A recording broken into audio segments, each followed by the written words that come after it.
Você já percebeu alguma situação em inglês onde o have é colocado antes de um verbo? Esse have é um auxiliar e ele é colocado do lado do verbo para dizer que essa ação ela está tanto no passado como no presente. É estranho isso, né? Para deixar tudo mais simples, eu gosto de usar duas expressões. É um passado absoluto, não é específico. Por exemplo, eu viajei pelo Brasil e é um passado absoluto, porque eu não estou dizendo quando. Mas se eu disser que eu viajei pelo Brasil ano passado, já estou sendo específico quanto à data, já não é um passado absoluto. Então, o present perfect só funciona no passado absoluto, não pode colocar data. A segunda expressão que eu gosto de usar para facilitar é que é um passado atualizado. Então, por exemplo, eu comi a pizza. Eu posso dizer isso num passado simples que é I ate the pizza. Massa. E o que significa um passado simples? Significa que isso realmente está no passado.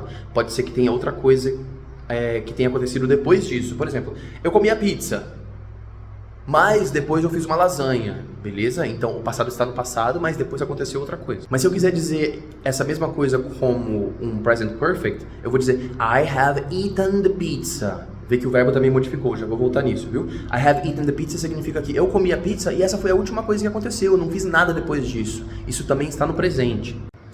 Quando eu uso o present perfect, eu sempre tenho que acompanhar o have de um verbo no particípio. O que é esse particípio? O particípio basicamente é o terceiro modo dos verbos.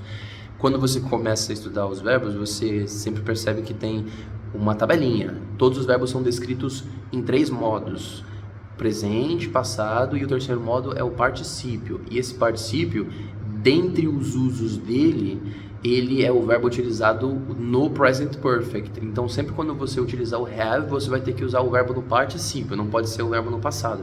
Ai, mas como é que eu vou saber se esse have vai ser acompanhado por um verbo todo esquisito ou um verbo só com um ed no final? Então, os verbos irregulares, eles têm um formato próprio, né? Então, você vai ter que aprender os verbos irregulares.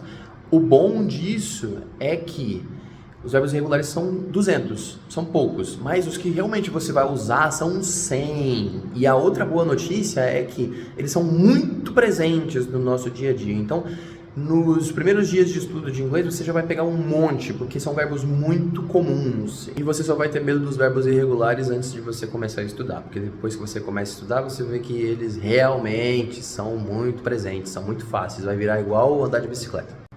Um exemplozinho. I arrived home, passado. Eu cheguei em casa, mas pode ser que eu tenha feito outra coisa depois disso. I have arrived home. Eu cheguei em casa e eu ainda estou aqui. Tamo junto.